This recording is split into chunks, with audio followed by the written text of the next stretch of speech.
First of all, I'd like to thank everyone who is here today. Life at K College is hectic, and it can be hard to put tests, papers, and meetings on hold. But in 1999, the events of that October gave the entire campus pause. And it's important that each year we stop to reflect, discuss, and remember the resonance of Maggie Wardle's life and death. Maggie was a sophomore at K when she was victim to a murder-suicide committed by her ex-boyfriend.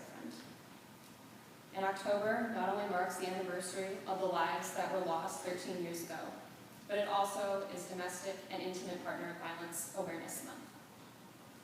Rarely do people consider that abusive relationships, not just physically abusive, may lead to the violence that is inlaid upon our school's history. Intimate partner violence occurs across lines of age, race, class, and sexuality, and we need to be conscious of the warning signs. It can be easy to dismiss the importance of raising awareness on this issue, especially when we are all so preoccupied with our own lives. We think it can never happen here, not in a place like this, but it did, and it does. Today, Dr. Gail Griffin will tell her story from her insightful perspective, not only as a former professor here at K, but also as author of The Events of October, Murder-Suicide on a Small Campus. Dr. Griffin has researched and chronicled the lives and deaths of these two students and will be speaking on how and why this happened, as well as what can be done to prevent these types of violence in the future. We, as the students, faculty, and community of Kalamazoo, should remember this event and its meaning while carrying its message out into the world. The family of Maggie Wardle is here to share in our remembrance and continue to honor her legacy. And so it is my honor and pleasure to introduce Dr. Gail Griffin.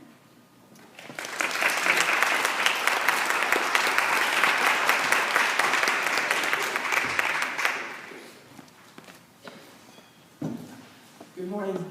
Good morning. Oh, I see that President Wall has taught you well. That we respond when someone says good morning.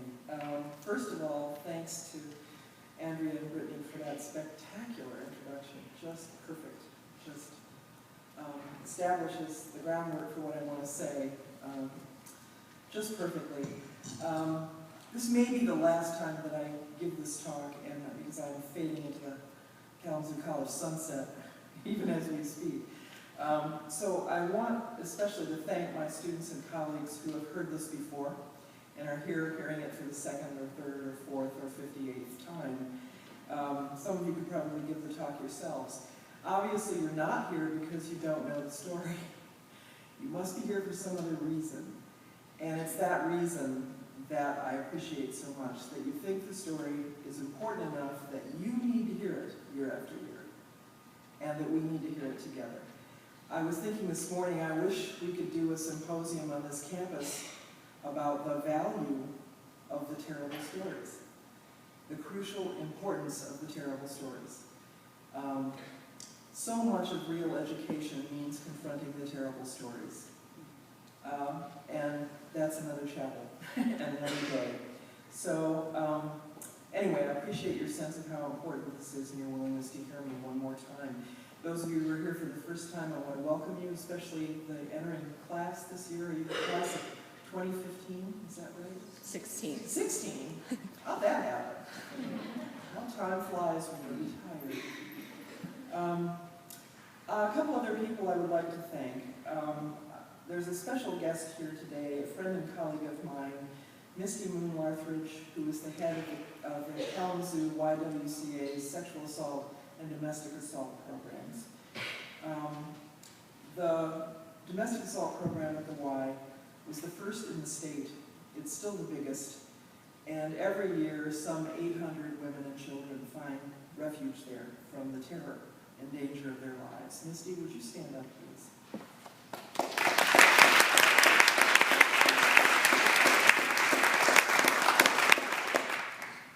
She is doing heroic work along with everybody else down at the Y. I'd also like to thank Power, of course, for keeping on, and fighting a good fight. And whoever did the ribbons around the trees on the quad, it moved me deeply to walk up here this morning and see it. I don't know who did it, so thank you very much. As always, thank you to Chaplain Liz Candido for welcoming me here, for making space for me, for arranging for videotaping this morning, and for just being a mensch. And finally, of course, my deepest thanks to Maggie's family, who are here today as always. Their courage in fighting to make something positive come from the worst moment in their lives has been a real education for me and a real inspiration, and their support of my work has meant the world to me over the years. It was a day very much like today. Another Michigan October, and the trees were doing their thing, and the air smelled of smoke, and the wind blew the remaining shreds of summer right out of your head. The first-year students were acclimating, starting to look and talk and act and study like K students. The seniors were griping about their SIPs. It was another fall term, another year underway. We moved into the brilliant heart of October, and then it was homecoming weekend. That Friday, October 15th, Maggie Wardle, a sophomore from Plainwell, about 10 miles north of Kalamazoo, met with Dr. David Barkley and talked about her intention to declare a major in history. The next day, she played her worst golf game ever, but she laughed about it with her team in the van on the way back to campus. That night, she went to the homecoming dance with a guy she'd wanted to date for a while. Her ex-boyfriend, Ninef Oda, a junior from Seattle, saw them together and became distraught and enraged. Maggie spent the next day at the library at Western studying for a test. She had plans to join friends to watch Sleepless in Seattle that night, but wound up staying in her room in Trowbridge studying. Nina's friends saw him at dinner and said he seemed fine. They knew he'd been very depressed over the breakup with Maggie, but that night he told them she was coming over later to talk. It was around midnight when the students in DeWaters heard the noises. They thought it was a desk being swept clean of books, or a computer falling to the floor. They thought someone was hammering a wall or pounding it with a fist. They thought it was a soccer ball kicked into a wall. They thought it was anything but what it was. As one of them said later, "This is Kay, so that couldn't be a gun." But it was a gun. A shotgun, in fact, firing 3 times. The first 2 shots blew Maggie Wardle out of a life filled with love and promise and anticipation. With the 3rd shot, Ninef Oda ended the misery in which he'd been drowning for years. And with those explosions, this little college community became something else. That Monday morning became a watershed for all of us, even those who, like me, didn't know either Maggie or Ninef. It was a defining event, as trauma always is. It forced us to demonstrate some of our greatest strengths as a college. It also brought out some of our persistent weaknesses. None of us who were here will ever forget it. And yet, about 5 years later, the story had almost faded into ancient history or vague rumor, except for those of us who were here when it happened. Colleges are places of change and turnover, and there were very few of us left. And institutions, like individuals, often want to avoid their worst nightmares and their worst memories.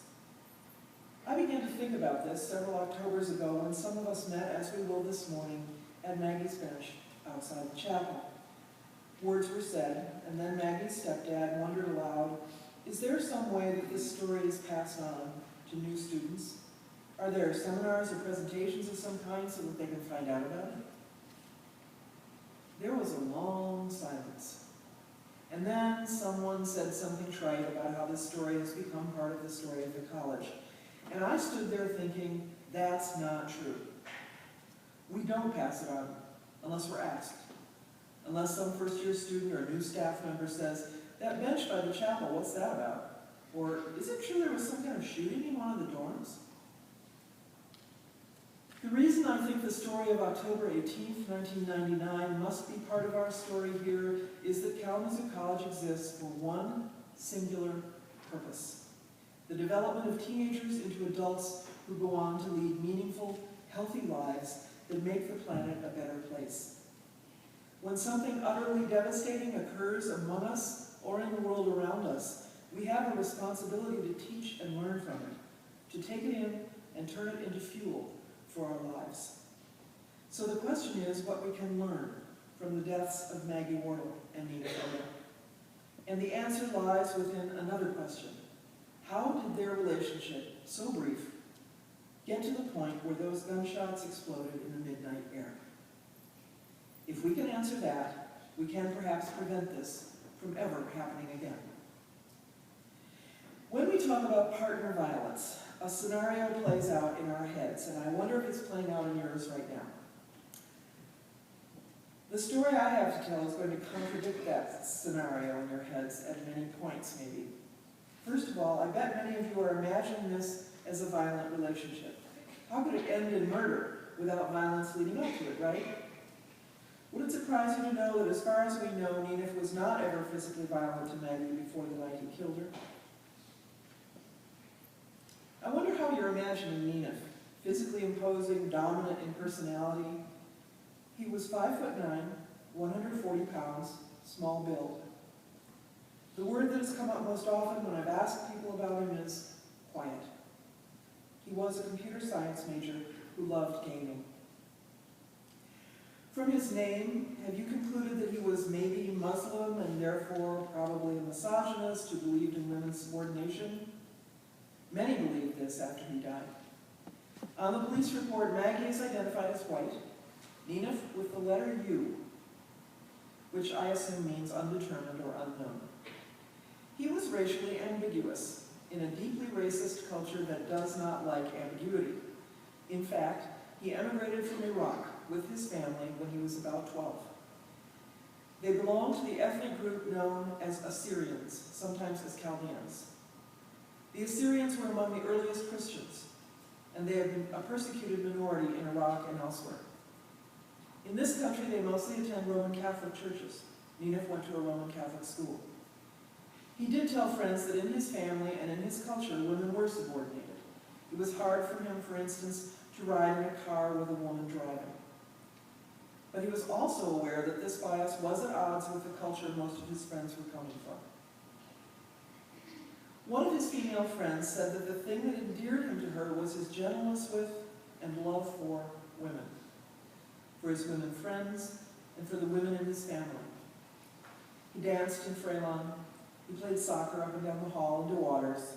He had friends across all kinds of gender, racial, ethnic, and religious boundaries. He was one of us. And this was the hard part.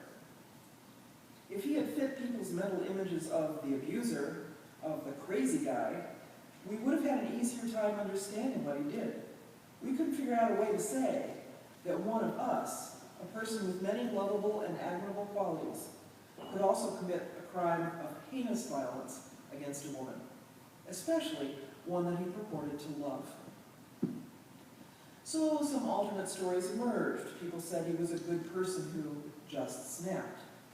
He was a good person who made a bad mistake. The problem with those descriptions is that they make the murder-suicide an anomaly, an isolated moment in Nenef's life that had nothing to do with the rest of it. But the fact is that everything we do has to do with the rest of us. It comes from somewhere in us. To separate out that which we wish we were not and say, that's not really me, or that's not really him, is a very quick route to denial and hypocrisy. To understand what Nenef did, we have to forget about whatever images we carry around of abusers, or violent men, or Muslims, and look instead at actions. And this is the first thought I'd like you to take away this morning. It is in actions, not in types of people, that we find our answers and can recognize the warnings that keep us safe. Maggie and Nenef started going out in January of 1999. From the first, he didn't really like her hanging out with anyone but him, male or female. He wanted her to himself.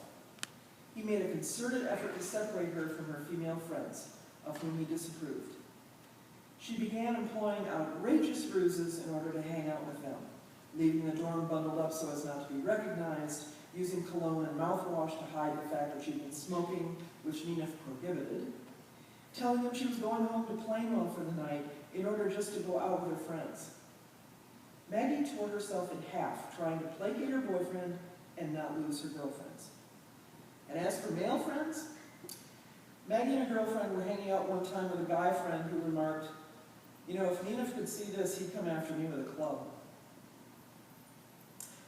Research tells us that the most significant warning sign for violence against women is male jealousy. The most significant warning sign for violence against women is male jealousy.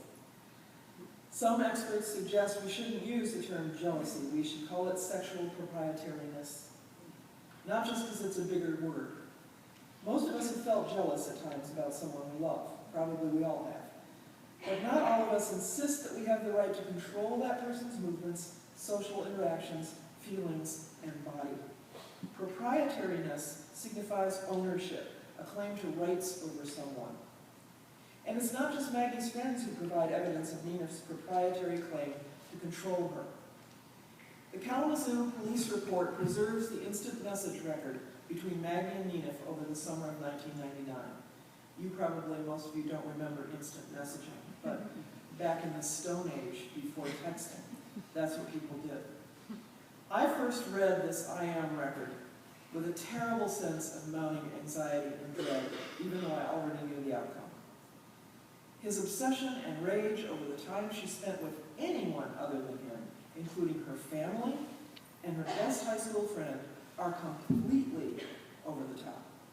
Friends remember screaming fights, constant tension.